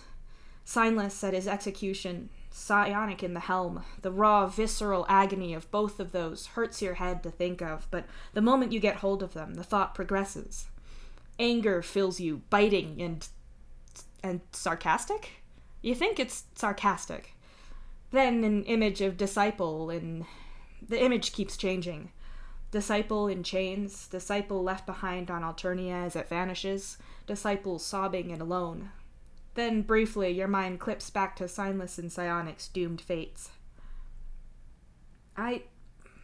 Psi doesn't really do words much now. It's more like concepts, so I'm trying to translate. You say, as you steady yourself in the air and reach up to touch the prickly form of Psionic wreathed around your shoulders. I think he's trying to say... No, I think he's mad that you're implying that you think he was hanging in the helm in agony and Signless was executed horrifically and both of them were hoping that you'd be suffering just as much as them. As if that's what you think they wanted. You say, uncertainly, and Psionic gives you both a correct sound effect and a pissed-off hiss. I have to agree. I wanted you to live a long and happy life. Obviously Psi did as well. Signless says, and Karkat repeats his words verbatim.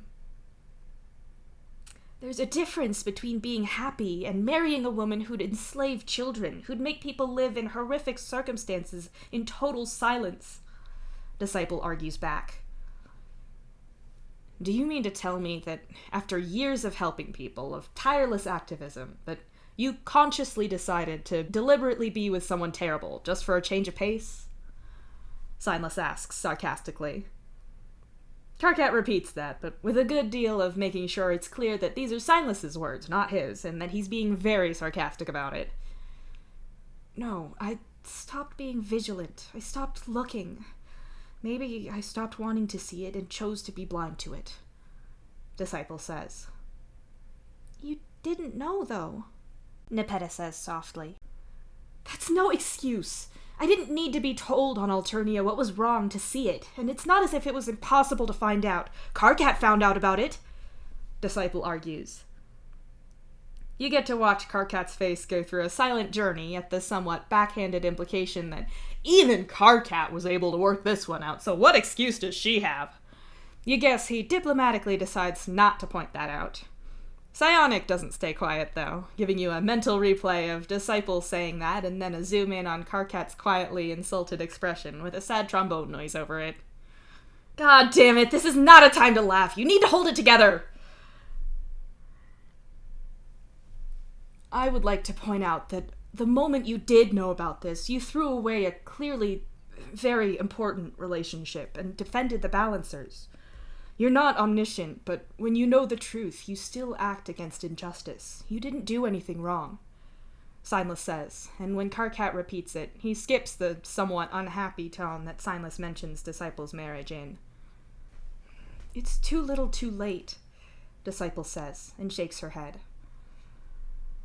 Also, I recognize that Nepeta here was in a tough situation. From what I understand from speaking to Damara, she was helping the Balancers as best as she was able to at the time, and none of them have ever felt any ill will towards her. I can see from her face that she's blaming herself too, and I would also like to say that when the time came, she enacted a revolution without hesitation. I saw that moment, Signless says kindly. Nepeta's eyes fill with tears as Karkat repeats that to her, and Disciple looks at her descendant in shock. I'm sorry, I'm making this about me when it's meant to be the three of you talking. Nepeta sniffles, rubbing at her eyes with one hand and gesturing around at the triangular arrangement of Psionic, Signless, and Disciple. Psionic slides around your shoulders like smoke, and a quiet flicker of a question goes through your mind. Nepeta and you, the concept of emotion, and then whatever the mental equivalent of the end of a spoken sentence going up to indicate a question is. He wants to know what you feel about Nepeta. From context, you're going to guess that he wants to know what your judgment on her character is. You try to hold in your mind the idea of Nepeta, but it's too big. Her sticking up for you as kids, her sweetness that never contradicted how tough she could be, her concern for you when you started making the connection to Sai and Mituna. She's a good person. She was there for you when Mituna was taken. You don't hang out all the time. You're not super close friends, but you're part of the same group of paired descendants that Disciple made from the people she loved. You don't have dinner together every week to have a group catch-up, but she'd commit the highest level of treason to protect you. You have absolutely nothing bad to say about Nepeta at all. I didn't know about how much the captain was forcing them. I knew we couldn't talk about it, and I'd been told what happened. I just accepted it was true. I just wanted to be a leader, to protect people and carry on your legacy. Instead, I ended up tarnishing it all, Nepeta says miserably. Not to interrupt you, Nep, but it's not like any of the other Balancers seem to have anything against you at all. I definitely don't. It's not like I can ask for a higher level of having my back on something than going from 0 to treason in 2 seconds, you point out.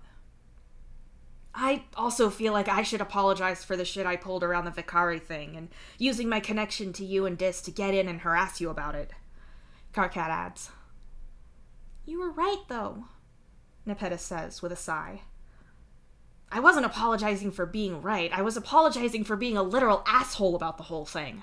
Just because I was right about there being a conspiracy doesn't mean I get a blank check to go around doing whatever the fuck I want. Karkat counters. Literal? Signless says after a moment. Karkat looks up at him sharply, and you can almost hear him grinding his teeth from here. Figurative, Karkat says through gritted teeth. Nepeta and Disciple both give Karkat a look, and you can see the pair of them working out what Signless must have just said. Nepeta shakes her head and continues on with the point she was making before the Undead Linguistic Committee head made corrections. Okay, so fine, you can apologize for that. It wasn't exactly nice of you, but you were right, and considering that you were more right than even I knew about, I'd say you were justified. If anything, you doing that should have made me look around and question what was actually happening and not double down on it because I know more than you. Nepeta insists. I can't criticize you there. I must have had 100 moments where I should have asked questions and didn't, where I allowed myself to be blindly ignorant to what was going on, Disciple says softly. Around your neck, Psionic sighs. It's a pretty frustrated sound, and you basically feel the same way. In fact, you feel the same, and, like Psionic, you don't know what to say to stop this. You get Nepeta's point. Maybe she could have asked questions then, and maybe if she had done that sooner, things would have been different, but you don't know if different would have been better then. It's a nuanced and confusing situation where you still don't know enough. Despite that, you're pretty sure that no one in this room is a bad person. But if you come out and say that, everyone's going to shoot you down, since that argument has all the structural integrity of Karkat's code, which is to say, very little, and what is there is bad. In fairness, Signless begins, and Karkat starts repeating his words after indicating that Signless is speaking. As much as we always told people to critically evaluate the power structures around them and the truth of the things they were told, it's not that simple. If you question absolutely everything all of the time, you never get anything done. If your job is such that people's lives hang in the balance of you doing it well, then obviously you should be mindful, but you also have to focus on the task at hand. You have to be both practical and alert, and that's a hard balance to strike. Too little, and you're unable to do anything. Too much, and you're too busy examining everything to achieve anything. At the same time, it's all too easy to accept one falsehood as true, and until other information starts to contradict it, there's nothing to suggest we should question that exact thing. But it wasn't one instance for me. There were many times when I was concerned about what I saw, and Jade told me I should trust her and that it was top secret. I believed her because I trusted her, but I should have questioned that at some point, Disciple argues. I think you need to cut yourself some slack there, Dis. I always thought the captain was a good person, too. She always came across as firm but fair, and obviously she knew lots of top-secret stuff that we couldn't. That's just how clearance works. Obviously, secrecy in relationships is generally a bad thing, but... Karkat gestures helplessly and then looks at you. You can see an idea occur in his mind, and he looks from you back to Disciple. Okay, look. Me, Solix, and Nepeta are all close. We've known each other our whole lives, and I trust them both. But I know things that I can't and won't tell either of them. Private information from my job. Sure, I'll mention things in passing, but I don't tell either of them about privileged stuff. Solix knows things about the ship's network that he can't tell either of us because of how dangerous that information could be if it got out. Karkat starts. Most of what I know about the network right now is to do with how much your garbage code fucked it up, and I'm really considering revoking your network access. You're gonna have to get someone to make you paper and do all your writing that way. You tell him flatly. Karkat flips you off and continues speaking as if you hadn't said anything. Nepeta knows a lot of things about her job that she really shouldn't tell other people. Like, I don't know, since she hasn't told me, but I'm gonna hazard a guess and say that people like Dave, Jake, and Gamzee are allowed a whole bunch of very expensive and dangerous tech down there. I'm going to make a definitely correct but unproven statement and say that at some point the words, "Haha, guys, watch this," was at some point uttered before something incredibly stupid took place. People would probably be a little more concerned about the missions if they knew stuff like that was going on, right? So you don't say. Karkat says. You have visions of psionically tobogganing down a mountain with Dave, of a few of your tech fixes being, duct tape will fix that, and Kupram's sage tech advice to sometimes just give the very expensive and advanced space tech a good smack with your hand or a wrench. No, shut up! You are a competent and professional, unqualified sailor, damn it! Yeah, and I knew about the void, Nepeta argues. Okay, but even then I can say that, yeah, we should all know about the void. That doesn't mean that when something goes haywire, like a shuttle going missing, that you should instantly get on the line back to the ship and broadcast to everyone, holy shit, we've no idea what's happening, everyone panic! No! You figure out what you can and get back when you have proper information to release.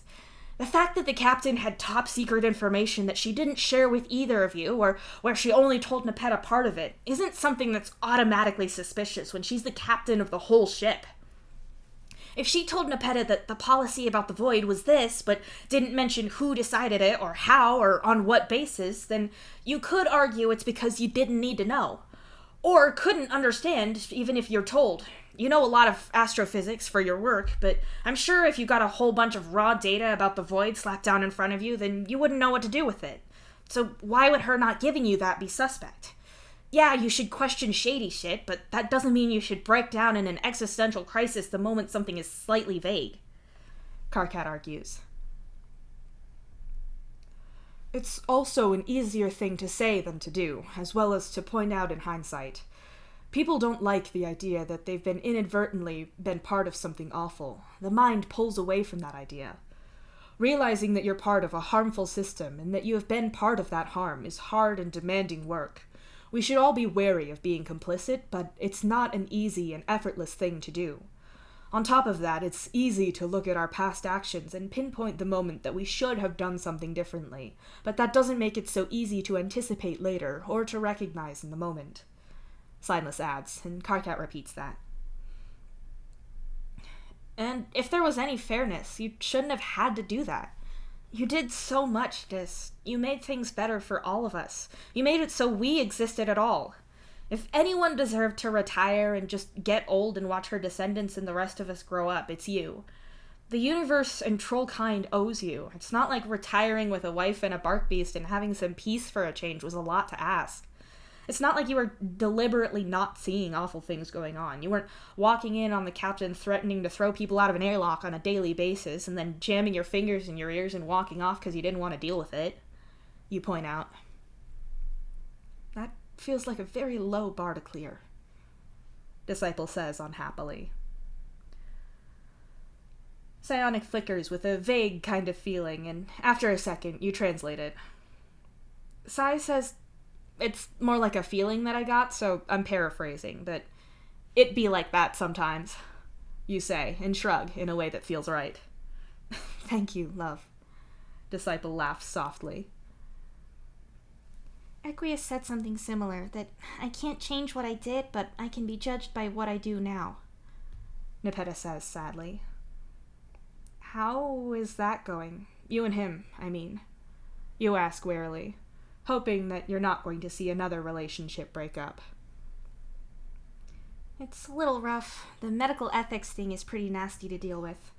We're working on it, though, Nepeta answers. That sounds promising, at least, though something like that won't be fixed in a day. Disciple looks up again, her green eyes focusing on you and then Karkat. Her expression is hesitant, but she asks Karkat her question anyway. Where are they both now? Are they still... She trails off. Psionic is... Karkat falters. Signless looks like I figure he always did. He's right there, but Psi's different. Sometimes he's troll-shaped, sometimes he's more like a shadow or smoke or an animal. Right now he's something between smoke and, I don't know, a really big danger noodle maybe? He's on my shoulders, right here. You explain, gesturing to Psi, but not touching him with your hands. You'd prefer not to dip into any thoughts that would give you an insight to why he might be detached from his body. You know that Sai had his mind wrenched unwillingly out of his screaming, agonized, endlessly burning body and stayed unimaginably conscious throughout. Separating everything that he is from that source of endless pain is an obvious defense, and you're entirely certain that's what happened. You just don't want to feel the memories that go with that. Disciple nods, probably working out the same thing you were just thinking. It's not the deepest mystery, just a very tragic one. She looks from you to the place where Signless stands, and then settles back on you again. Is Psionic mad at me? She asks quietly in Karkat's otherwise silent hive. The question confuses you, and Psionic's confusion only adds to that. He's confused. I think he's confused why you'd ask that, or think that, you say uncertainly. I mean, about me and Jade, the captain. Disciple clarifies that, since you figure Sai has seen the Jade that was dating Dave before, but he probably didn't pay her all that much attention. Psionic pulls back to give you a look that can be best described as WTF, and you tell Disciple as much. Across the room, Signless shifts a little in place. About me being with her. I'm not now, but is he upset about it? Disciple presses. A feeling flows from Psionic to you. An image of Disciple up high, radiant, royal even. She is younger but ageless in your mind's eye, and Psionic's long ago decomposed pump biscuit flutters red for her. The idea is contrasted with the captain, a cold cruelty that briefly flickers to the former empress in the image in your mind. Disciple's clear heartbreak outside of the captain's office as she dashed her ring on the ground flares in your mind, and then a hissing concept bubbles up that can at best be described as unworthy. It takes a few seconds to reshuffle feelings into words, but you get there. He's mad that she hurt you, that she wasn't good enough for you. I got a pretty good idea of exactly how good he thinks you are, and you pause as Psionic makes it really clear that pretty much everyone, including him, are but worms at Disciple's feet. You look like you just bit into a lemon, Karkat observes cheerfully. Shut up. Psionic is putting really overblown ideas in my head about how no one is worthy, and you're like a goddess or something, and yeah, okay, I get it! You swat a hand through Psionic just to get him to stop going on about how much he apparently literally worships her. I'm sure he doesn't need to hear all that, Psi. Signless sighs. Anyway, no, he's not mad, and I don't think being mad about this even occurred to him. You answer finally. Disciple nods and then looks at Signless, who tenses under her gaze, even if she can't actually see him. Is Signless mad at me? She asks again. I think I would echo Psionic's point that Disciple is really the one who was wronged here, that she was betrayed by the captain. Signless answers hurriedly. Karkat repeats his words, but his expression is a little suspicious. That's not really an answer to the question, Disciple points out, and Psionic makes a curious noise on your shoulder. What? What would I even be mad about? I think we already covered that you did your best ethically, and you have such a history of being a wonderful person. There's no blame on you or anything, Signless answers. Disciple looks at Karkat and narrows her eyes. Does he sound convincing and like he's backing his statement up, or does he sound like he's answering a different question to avoid what I was asking? Disciple asks, looking at Karkat. The number 2 flares up in your mind instantly. Sai says the second thing, you say as quickly as you can. What? Sai! Signless hisses at Psionic, who rises up off of your shoulders and forms an upper body just long enough to shrug before returning to his previous form. Signless seems mad at Psionic for saying that, Karkat supplies helpfully. No, look, just tell her that everything is fine. No one has any reason to be mad, and I don't think you did anything wrong at all. It's fine. We're fine, Signless says, and Karkat word for word repeats him. That was a lot of fine in that, Nepeta observes. Disciple pinches the bridge of her nose and closes her eyes, an expression of frustration evident in her expression. You get the impression of gleeful entertainment from Psionic as you both watch Disciple glare at Signless. Since we have to have so many other people involved in this conversation, do you think you could at least actually answer my question and not do this? Disciple asks him. Psionic looks from her to him like he's watching a game play out. I'm not... Mad isn't even a thing I can be. That would imply that I would have some grounds to be upset with you, and I don't. As we already said, you acted reasonably. Given your lifetime of good deeds, Well, Solix said it. You deserve to be happy after all of that. Signless insists, and again, Karkat says every word. Psionic looks back at the annoyed Disciple. They're fighting. They're your partners and they're fighting. Why are you happy about this? You ask under your breath. Barely more than an exhale, but it's enough to ensure that Psionic and Psionic alone hears you. An idea seeps into your mind. The image of a triangle, with each corner being a colored dot. Red, green, and yellow. The red dot feels wrong, feels snarled up in something. The yellow tries to reach for it, but can't quite do it. You get a flicker of a metaphor about not having the right key for that lock. So instead, you get to see the green make that connection, in pale and glowing light. The tension eases, and all is in balance again. Memories flicker through your mind. Psionic's memories, hazy with time and a little glitchy in places, but there. Signless ensnared in his own Ventus brand guilt. Sometimes your fucked up past, Psionic's fucked up past, means that he can't help, but Disciple's practicality can. Sometimes Psionic's piss-blood oppressed background is relatable enough to help, and Disciple's middle-of-the-spectrum view can't.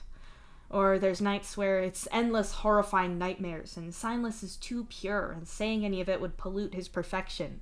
But Dis has blood on her hands, and she can understand. The visions of the past fade from you, and although you can still feel Psionic in your mind, he's just resting there, watching Disciple and Signless go back and forth. He's content. They're fixing each other, like they always have. Finally, they're whole again. A tear slips down your cheek before you even realize that you got that emotional. You hastily wipe it away, but it's too late. Karkat has seen, and now everyone is looking. Psionic makes an 8-bit sound of alarm and ducks behind your back so he's out of sight. Are you okay? Karkat asks worriedly. You sniff and push your glasses up to rub at your eyes. I'm fine. I was just getting Psionic's memories is all. Okay, better question. Is he fine? Signless asks, and without waiting for an answer, he walks over to you as Karkat quietly narrates what's happening. I bet he's getting sentimental, Disciple says, her smile a little wobbly. Signless walks around you and Psionic slinks back. At least, he does until Signless catches hold of him. You twist in the air and move to see Psionic form himself into a troll shape again. You okay? Signless asks softly. Psionic makes a jumbled noise of whining tech and gestures from Signless to Disciple and then flails his suddenly very accurate hands. It takes a second to catch the overwhelmed gesture from Matuna, but referenced or not, it seems to be something Psi does too. Psionic makes a choked sound but smiles, bright and happy, as he holds his fingers up to make a triangle shape. A video game sound effect that conveys triumph or a quest complete echoes from within your ancestor's ghost. Same, Signless says softly. It takes Karkat a while to describe all of that, given that most of it was wordless, but he gets there. Disciple looks a little misty-eyed herself by the end of his description, but she fixes the place that Karkat points out with a hard look. Sign, please. Are you mad at me for being with someone else? Disciple asks, yet again. I don't have any right to... Ah! Signless yelps as Psionic bops him on top of the head. Signless just started saying the same shit again, so Psionic smacked him on the head. Karkat explains. Fuck, it's like middle school all over again. So they really don't grow out of this kind of dumbass behavior? Nepeta asks her ancestor despairingly. Hey! You and Karkat protest together. Stop that. I'm just saying that she didn't know we were... Hey, stop! You can't even understand what I'm saying. How do you know that you're even right to... Not the cape! You look around to see Signless's protest muffled now that Psionic has flipped his cape over his head and is trapping him in it. No, they don't. Disciple sighs. Psionic is trapping him in his own cape now. Karkat adds. Ah, that old trick. Disciple says with a roll of her eyes. Signless breaks free from the prison of his own clothes and flails backwards, his hands up ready to defend himself from Psionic, who is now just floating and watching him intently. Psionic looks from Signless to Disciple and back. Very obvious, even without words. Signless's shoulders hunch, and he wraps his arms around himself. The instant likeness to Karkat's own body language that you know so well is almost eerie. Fine. Obviously, I do want you to be happy, Dis. I wanted you to escape what happened to us and live a long and happy life. The idea of you somewhere like this, safe and with descendants of all of us, is more than I could have dreamed of. I never wanted you to be lonely. I mean that, sincerely. But a selfish and wrong part of me couldn't stand seeing you with her. Not because I knew what she was guilty of, because I saw you and her long before that. I know she made you happy, and when I saw you happy, it made me happy. I should be better. There was no chance for me to talk to you, no way for you to know I could still see you, and obviously I want you to be happy. Signless says quietly. Karkat is faithful, translating every word sentence by sentence, with Signless speaking it, Karkat passing it on, and then Signless continuing. But you hated it, Disciple says. Yes. It's not like how it is with Sai. I love him, and you love him. When you and he were together, I got to witness love between two people I loved. With her, it was awful. You're not to blame. I have no right to be mad at you. I'm dead, and you were happy with someone after so long. The fault is in me, not you. I'm just selfish and wrong, Signless says softly. Karkat repeats Signless's words, but you can see how much it hurts him to do it. Signless's problem with quadrants, with sharing partners, that's something that Karkat inherited. Karkat has to repeat Signless calling himself broken and wrong, all while feeling the exact same about himself. It hurts you to hear, and you've no idea if the wounded, pitying noise comes from you or Psionic. It's the same feeling, though. A captor can't stand seeing Avantis hate himself for who he is and treat that part of himself as fatally flawed. There is nothing wrong with Karkat or with Signless, and like Psionic, you'd defend that opinion well beyond your last breath. Disciple gets up to walk to where your ancestors are, and you take the chance as she's quietly talking to them to check that Karkat's okay. You good? You ask him softly, putting your hand between his horns. Yeah, it'd be good if I didn't have to deal with him being me, or me being him, I guess. He had it first. Karkat mumbles. I'm sorry, Kit Kat, Nepeta says quietly, reaching out to put her hand on Karkat's knee.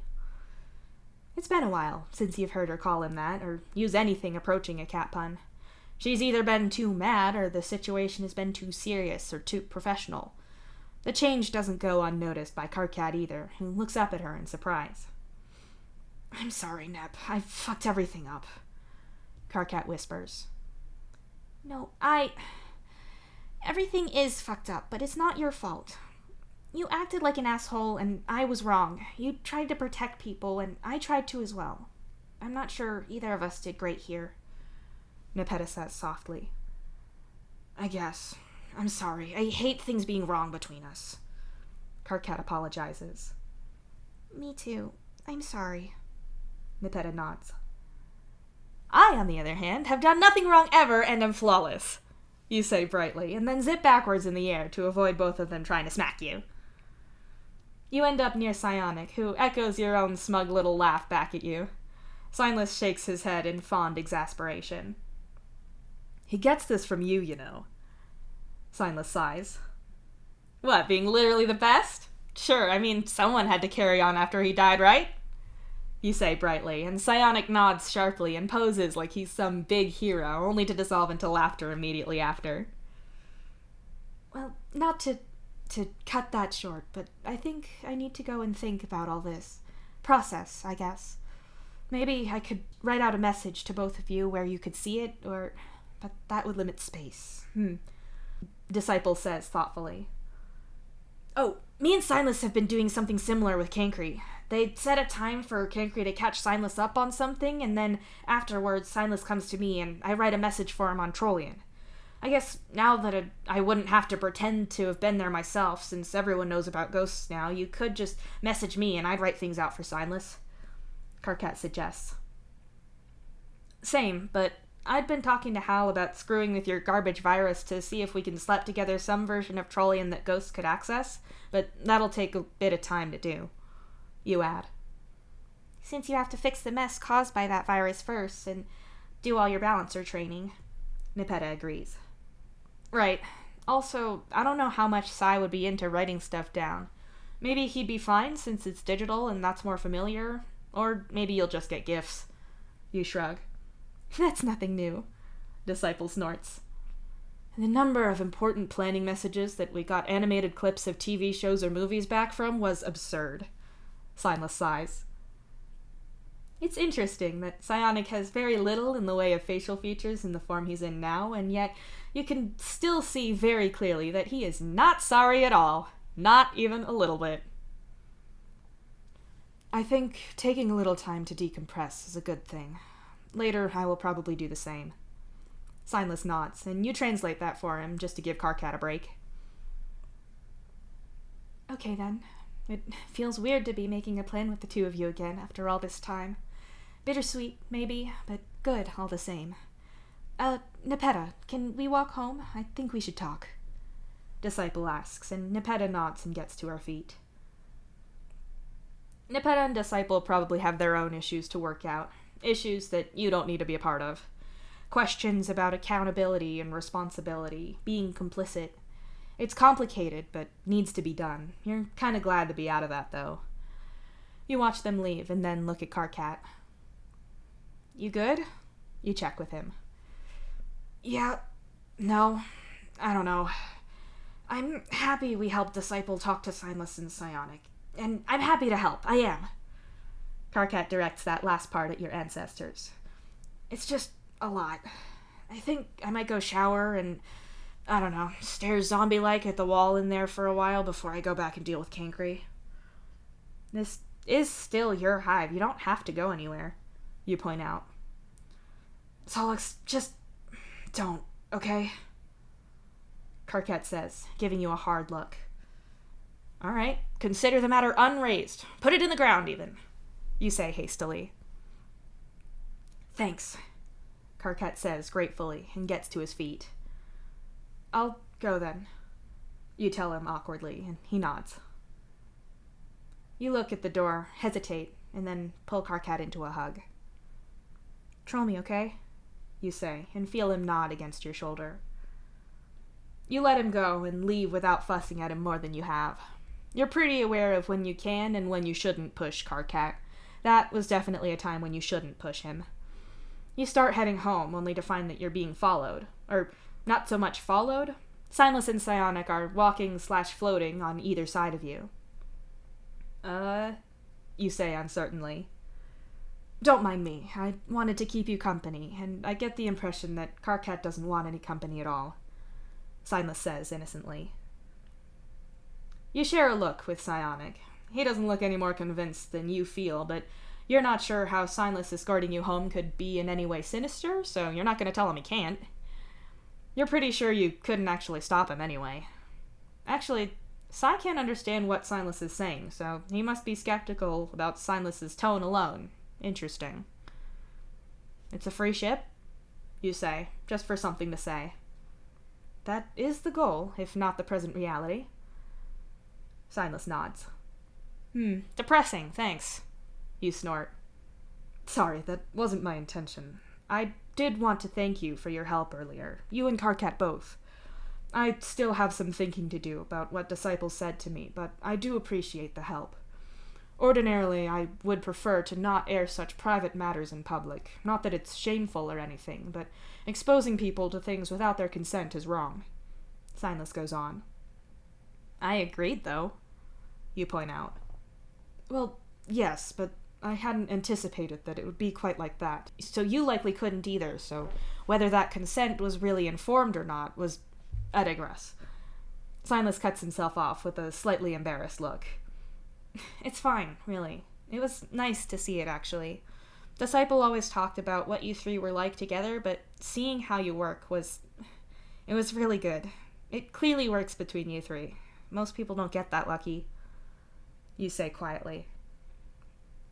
You can't help but think about Dave and Karkat there. Sure, you'd love to get everything you want and have it balanced perfectly like that, but you highly doubt that'll happen. Karkat had a thing for Dave, or maybe still does, but it's pretty obviously not devastatingly present right now. Dave had feelings, or at least an attraction for Karkat once, and again, maybe he still does a little bit, but you're an astronomical distance away from that kind of stable three-person balance that your ancestor had. They were lucky. You get tangled up in your thoughts so much that you realize you've made most of the journey home in silence.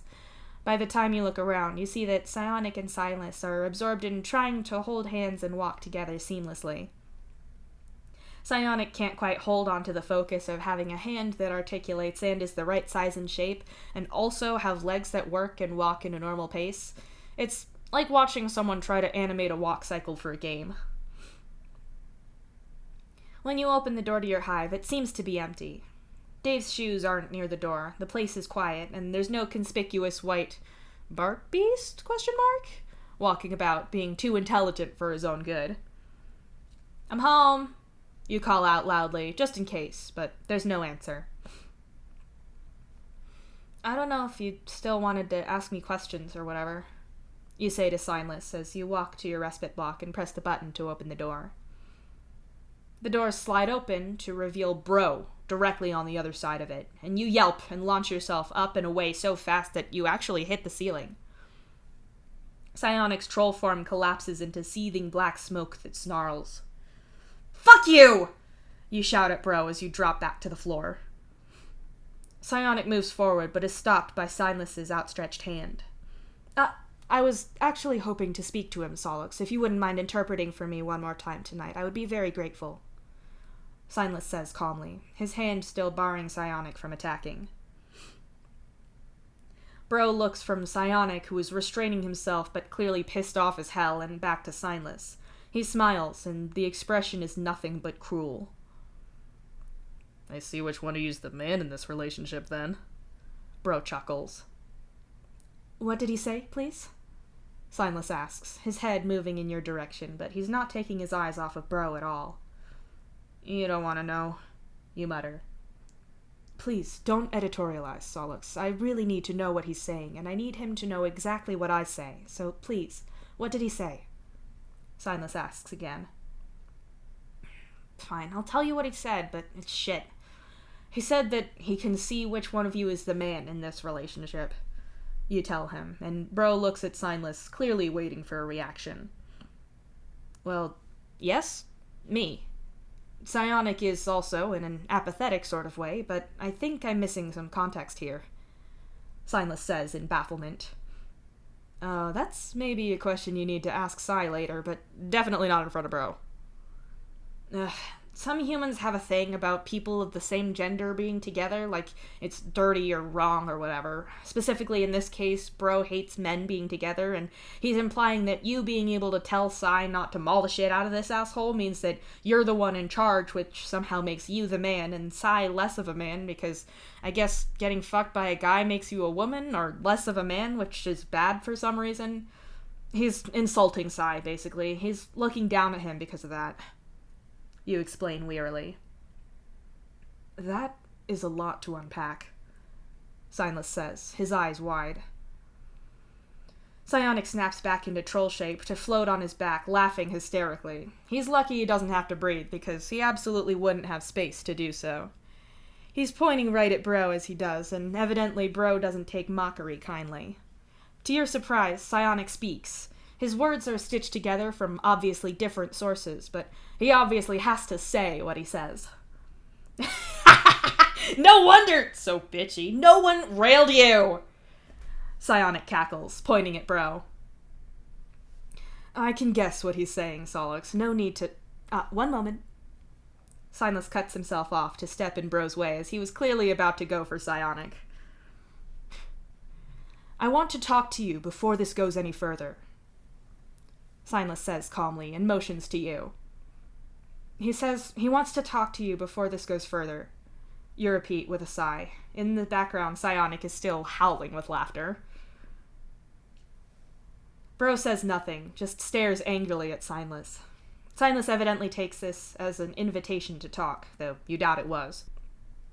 Am I correct in thinking that if we fight, if we hurt each other or even kill each other, nothing sticks? That because we're tethered to our balancers, all of that is temporary? Silas asks. He wants to know if he's right that fighting each other, killing and whatever doesn't stick as balancer ghosts. You say. Editorializing, Silas reminds you. Yeah, so I can kill you over and over, Bro says, his voice low and threatening. That stops Psionic laughing, but again, his move to attack is being held back by Silas holding his hand up. Bro says yes, so he can kill you over and over, though I doubt that's going to go well for him, you add, giving Bro a look that doesn't faze him at all. Yes, well, pain is fleeting. I was tortured to death, so if I'm honest, the threat is a little empty for me. My next question is about the other ghosts, the unattached ones. They're still around because they have something that bonds their consciousness together and holds them to this place. He knows this, yes? Silas asks, and you repeat his words accurately this time. No shit, Bro says flatly, his patience clearly running thin. He says no shit. You repeat. Good. My next point is whether or not he's aware that the same still applies to us. Our spirits, although tethered to our balancers, are held together in a large part by the thing that bonded us before. I know this because I can see it, but I have worked out from talking to Damara and Mituna that I am alone in this regard. Silas says. You repeat Silas's words slowly and uncertainly. You're not sure what he's getting at, and evidently neither is Bro. Silas doesn't wait for Bro to respond. He continues talking the moment you've stopped. The point I am getting to is that I saw what you were like in the hospital when you weren't holding yourself together with your son's soul. I saw into you, all the shattered parts of you. Silas says quietly, and your repetition of his words doesn't hold the understated note of threat that his did, but you think Bro can get that just fine from Silas himself. I'm going to kill you, Bro says simply, and Psionic snarls. He says he's going to kill you, you repeat worriedly. Maybe, but here is my point. You killing me is temporary. However, if you continue to harass, harm, or attack anyone else, living or dead, then what I will do to you will be far worse.